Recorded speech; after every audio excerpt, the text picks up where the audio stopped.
Assalamualaikum, selamat datang di channel Cerita Malam. Semua ini bermula dari niat sederhana 3 orang sahabat, Doni, Reza, dan Aldi, yang udah lama pengen naik gunung bareng. Setelah beberapa kali gagal rencana karena kesibukan masing-masing, akhirnya mereka sepakat buat naik Gunung Ragas, gunung yang jarang banget masuk rekomendasi pendakian di forum manapun. Bukan karena gak bagus, tapi karena banyak cerita ganjil yang selalu nyangkut sama nama gunung itu. Entah pendaki hilang, jalur berubah, atau suara-suara aneh yang muncul dari dalam hutan waktu malam. Tapi dari sekian banyak cerita, ada satu yang paling sering dibahas. Jalur Gunung Ragas itu berubah-ubah, kayak punya mood sendiri. Kadang jalur muncul, kadang hilang, dan sering bikin pendaki bingung arah. Tapi nama anak muda, siapa sih yang takut sebelum coba? Walau sempat baca beberapa cerita aneh, Doni dan kedua temannya tetap mantap berangkat. Mereka cuma bilang ke diri sendiri, itu cuma cerita lama yang dilebih-lebihin biar kelihatan serem. Dengan mental sok berani, mereka berangkat sore-sore agar bisa istirahat semalam di base camp sebelum naik besok paginya. Begitu sampai di base camp, suasananya langsung kerasa beda. Bukan gelap atau menyeramkan, tapi sepi. Sepi yang gak wajar. Hanya ada satu warung kecil di pinggir jalur, dan seorang ibu tua yang jaga warung itu. Ibu itu senyum ramah waktu lihat mereka datang. "Naik Ragas, nak?" "Iya, Bu," jawab Doni sambil menurunkan tas carrier. "Kita nginep dulu di base camp ya, Bu?" "Silahkan," kata si ibu. Tapi nadanya agak pelan seperti sedang menyembunyikan sesuatu. Dia hanya memandangi mereka dengan tatapan hati-hati, seolah memastikan mereka benar-benar yakin naik besok. Sebelum mereka lanjut ngobrol, kabut tiba-tiba turun. Bukan kabut normal, tapi yang turunnya cepet banget. Padahal matahari masih terlihat jelas di ujung pohon. Kabut ini tebel, dingin, dan bergerak seperti asap yang tahu arahnya sendiri. Saking tebelnya, jarak pandang langsung tinggal beberapa meter. Aldi langsung nyeletuk, "Wah, efek spesial nih, Ragas nyamut kita." Reza menoyor kepalanya, "Lu jangan ngomong sembarangan." Tapi Doni cuma ketawa kecil. Tapi deep down, dia juga merasa aneh. Kabut ini beda. Ada dingin yang bukan dingin biasa.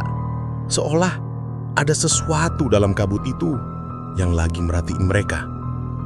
Dan bener aja, dari dalam kabut muncul sosok perlahan-lahan.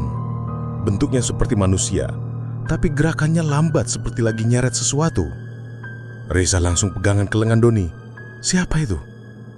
Begitu sosok itu makin dekat, mereka lihat ternyata seorang pria tua. Pakaiannya lusuh, kayak habis kehujanan lama.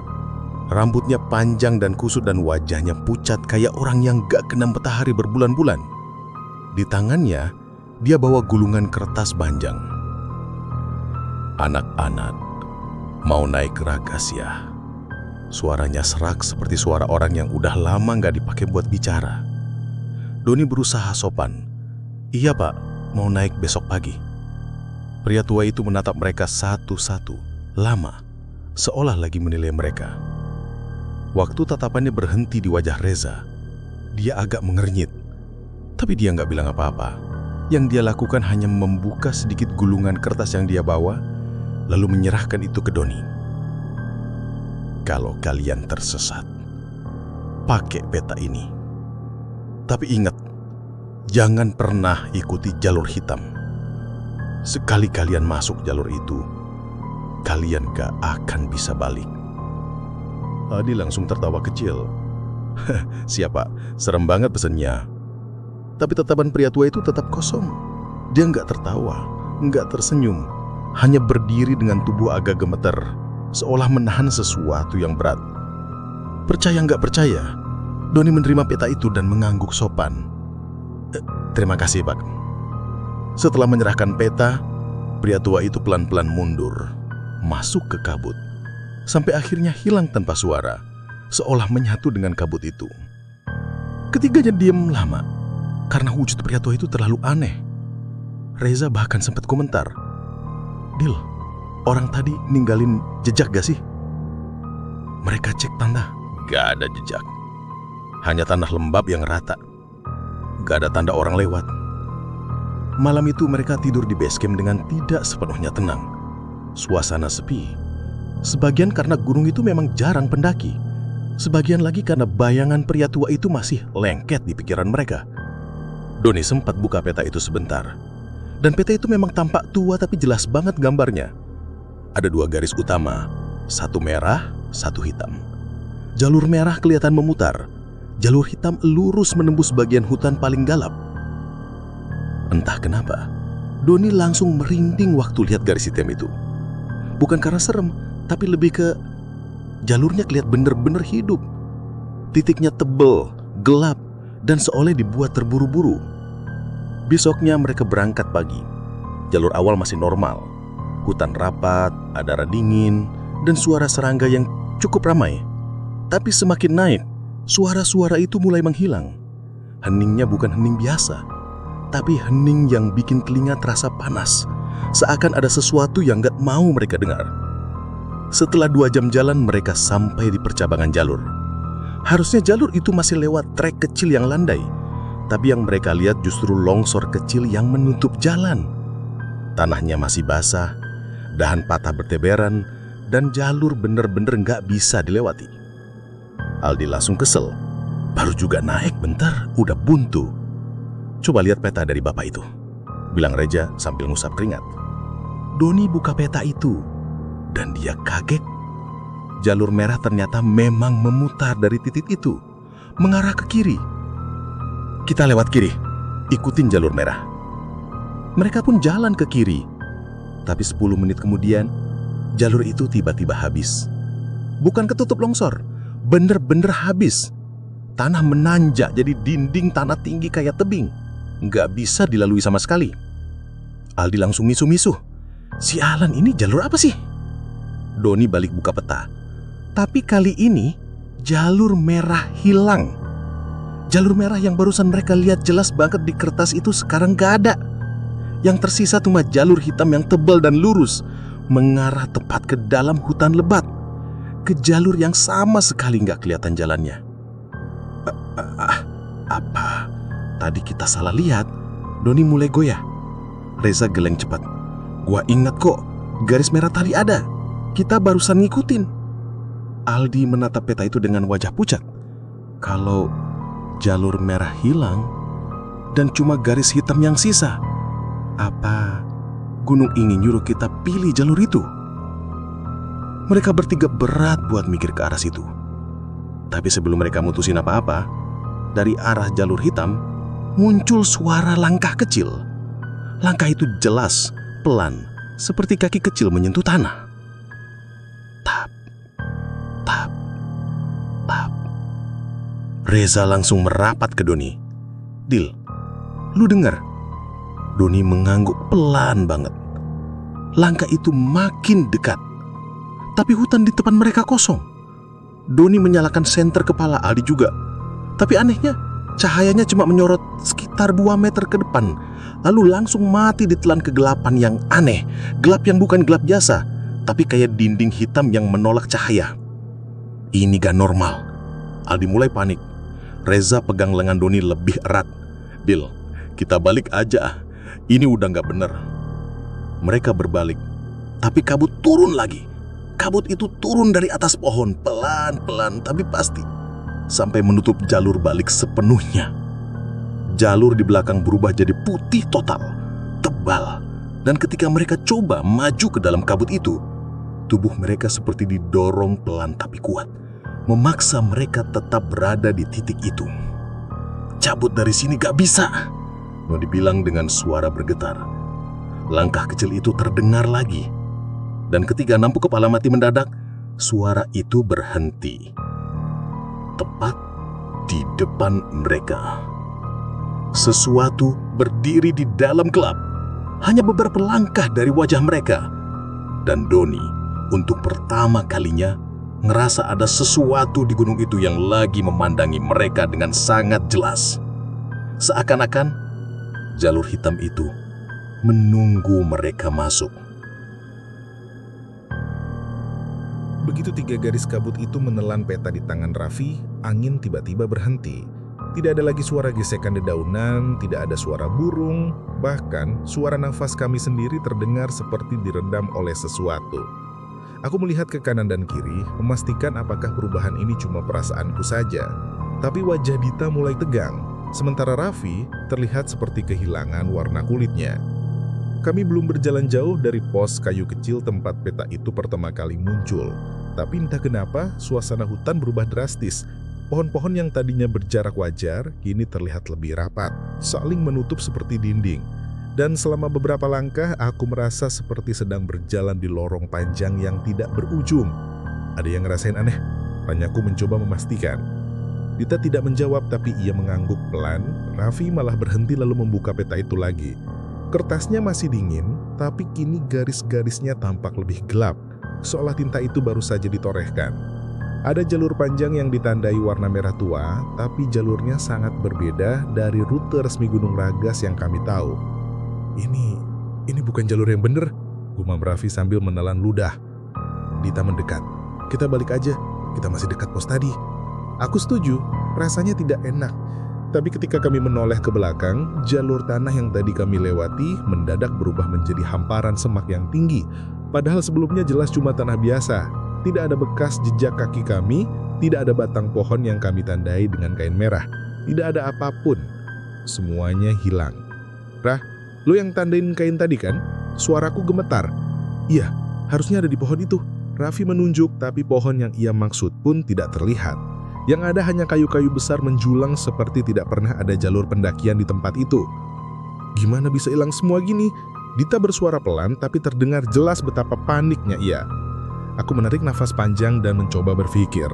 Kita nggak mungkin masuk jauh, baru 1 menitan jalan. Kita pasti bisa nemuin jalan balik. Kami bertiga kembali mencoba mencari arah datang, tapi setiap sudut hutan terlihat sama. Dan yang lebih menyeramkan, kabut tebal mulai turun perlahan dari sisi kanan. Padahal waktu itu masih siang. Kabut itu bergerak pelan, sangat pelan, seperti merayap dan sengaja menghampiri kami. Jangan biarin kabut itu tutupin kita, kataku cepat. Kita cari tanah yang lebih tinggi. Tapi ketika melangkah, tiba-tiba terdengar suara. Tok, tok, tok. Seperti ada yang mengetuk batang pohon dengan sesuatu. Bukan burung, bukan tupai, bukan hewan apapun. Ketukannya terlalu teratur, terlalu sengaja. Aku melihat ke Raffi. Raffi terlihat pucat seperti melihat hantu. Kita pergi aja jauh panas enggak? Kataku cepat. Harusnya iya. Tapi kabut ini bagi penutup tetan sambil siang. Kita pergi aja, Chan. Tunjukin aja dia. Ketika kami melangkah, mulai terdengar suara langkah kaki. Tapi bukan langkah kaki manusia normal. Seperti ada sesuatu yang sedang menyeret kaki atau menyeret sesuatu di tanah. Kami mundur tanpa sadar. Kabut makin dekat dan tepat saat jaraknya tinggal beberapa meter, gelap. Bukan gelap malam, tapi gelap pekat yang datang begitu cepat seolah ada tirai hitam yang diturunkan dari langit. Padahal ini masih siang. Setega apa sih, Dak? Dita merapatkan tuduh ke kami. Kami bertiga berdiri diam, tidak berani bergerak, tidak berani bersuara, cuma menunggu apapun yang sedang bergerak di balik kabut itu keluar. Tapi yang keluar bukan hewan, bukan manusia, bukan apapun yang bisa aku jelaskan dengan kata normal.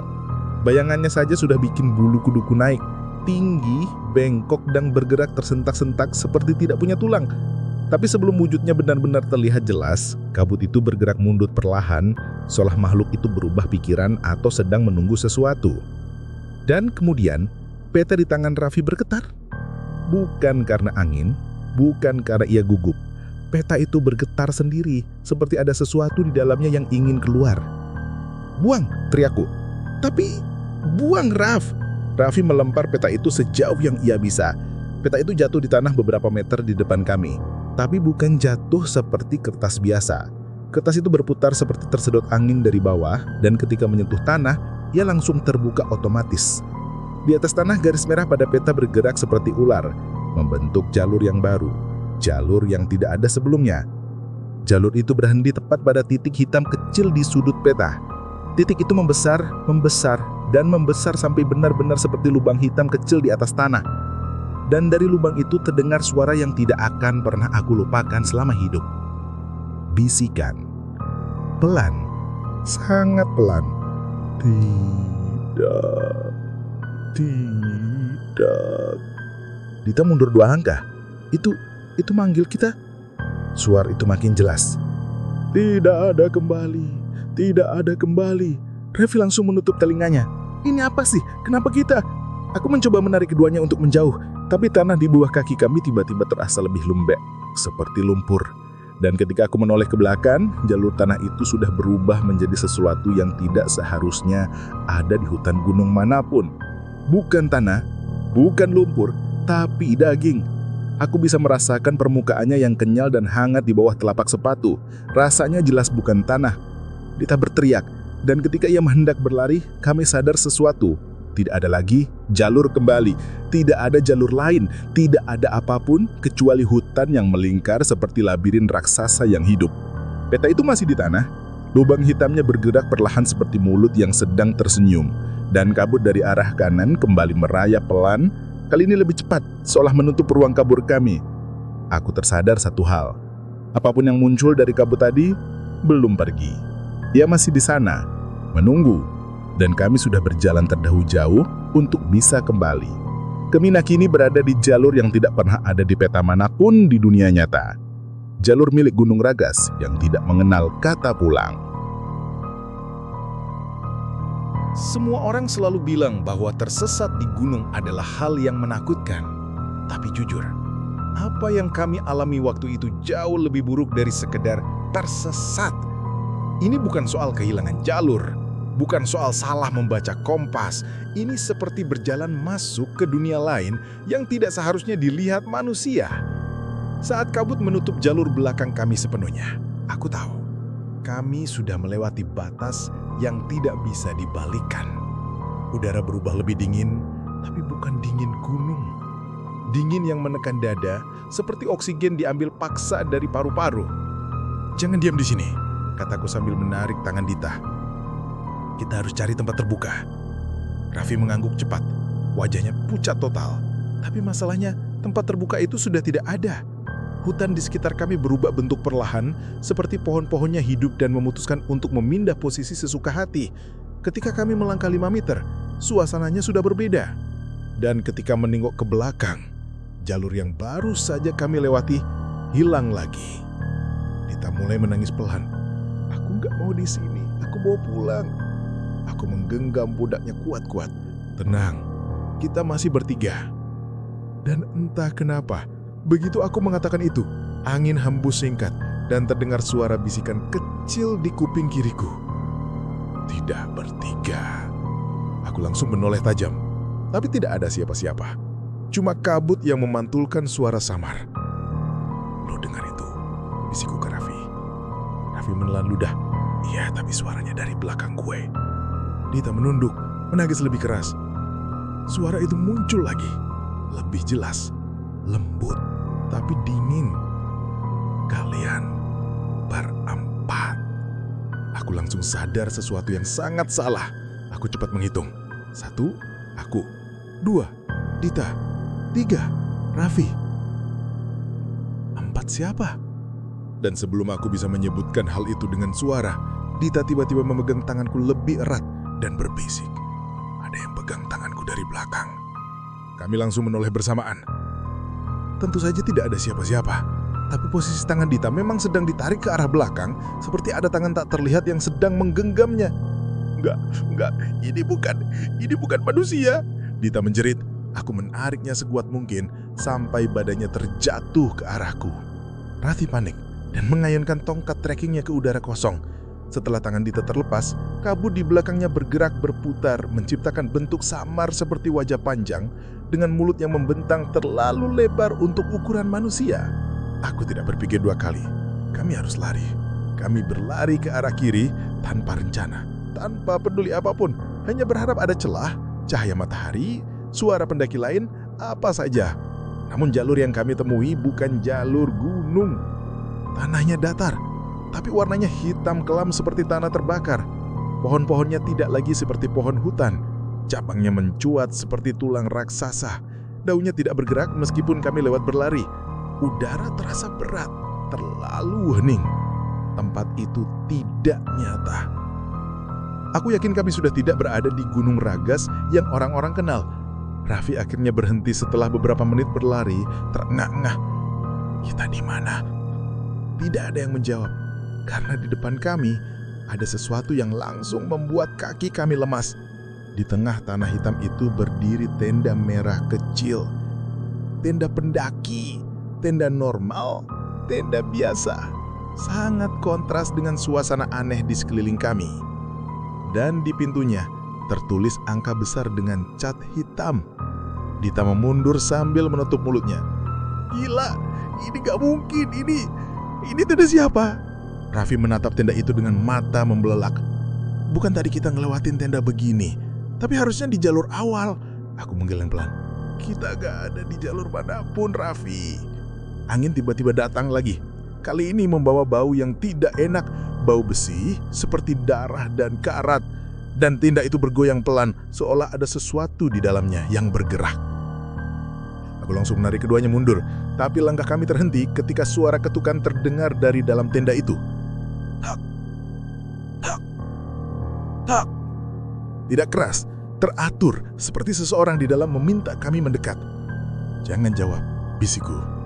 Tak, tak, tak. Kali ini lebih keras. Raffi menutup telinganya. Stop, stop, stop. Ini gak masuk akal. Ketukan berhenti. Sunyi. Kami bahkan menahan nafas. Lalu dari dalam tenda itu terdengar suara seseorang berbicara. Lembut, serak, dan sangat dekat. Hei, buka dong. Kalian sudah sampaikan. Jantungku seakan berhenti. Suaranya seperti suara manusia, tapi nadanya bukan nada orang hidup. Dita memegangi mulutnya, hampir berteriak. Aku memeluknya agar tidak bersuara. Raffi melangkah mundur, tapi tiba-tiba berhenti. Ia mematung. Jangan diam. Raffi tidak bergerak, tidak berkedip. Tubuhnya gemetar sedikit. Aku melangkah mendekat dan melihat sesuatu yang membuatku hampir muntah. Ada tangan pucat keluar dari bawah tenda itu. Tangan yang panjangnya tidak wajar. Tangan itu memegang kaki mata Raffi. Bukan menggenggam, menahan. Setiap jarinya panjang seperti ranting kering. Dan dari dalam tenda itu terdengar suara seperti tarikan nafas panjang. Akhirnya 3 orang lengkap. Aku tidak tahu kekuatan dari mana, tapi aku langsung menarik Raffi sekuat tenaga. Tangan itu melepaskan butut cepat, tapi kuku panjangnya sempat menggores kaki Raffi. Darahnya langsung merembes. Kami berlari lagi tanpa menoleh. Aku tidak tahu ke arah mana. Tidak ada arah, tidak ada jalur, tidak ada peta. Yang ada hanya hutan hidup yang terus berubah bentuk. Aku menoleh sekali untuk memastikan tenda itu tidak mengikuti kami. Tapi seharusnya aku tidak menoleh, karena saat aku melihat ke belakang, tenda nomor 7 itu tidak lagi 1. Ada 3, seperti menunggu kami. Dan dari jauhan, aku bisa mendengar suara ketukan itu lagi. Tok, tok, tok. Tapi kali ini dari segala arah. Dita menangis tanpa suara. Raffi tertatih-tatih karena kakinya terluka. Aku menggenggam mereka berdua dan memaksa terus berlari meskipun nafas hampir habis. Suara dari tenda-tenda itu terus mengikuti. Kadang dekat, kadang jauh. Kadang terdengar seperti di atas kepala kami. Kadang seperti di bawah tanah. Lalu suara itu mengatakan satu kalimat yang membuat darahku berhenti mengalir. Kalian tidak tersesat. Hening. Karena kalian datang ke sini dipanggil. Kaki kami berhenti sendiri, bukan karena kami mau, tapi karena tanah di bawah kami bergetar. Pohon-pohon bergerak, kabut menutup jalan depan, dan jalur di bawah berubah bentuk menjadi pola aneh seperti lingkaran raksasa. Di tengah lingkaran itu muncul sesuatu. Bukan tenda, bukan makhluk tadi, bukan bayangan, tapi peta. Peta yang sama, tapi kini ukurannya menjadi besar, mengambung di udara seperti kain hidup. Garis merahnya berdenyut, lubang hitamnya melebar seperti mulut. Dan peta itu berbisik, "Kalian milik Ragas." Setelah itu, kabut menelan semuanya, termasuk kami. Baiklah, sampai di sini dulu cerita dari saya. Mohon maaf apabila ada kesalahan dalam menyampaikan cerita. Terima kasih buat teman-teman yang sudah menonton. Mudah-mudahan kedepannya saya bisa menyajikan tayangan yang lebih baik lagi. Saya Doni pamit undur diri. Sampai jumpa lagi di kisah selanjutnya. Assalamualaikum warahmatullahi wabarakatuh.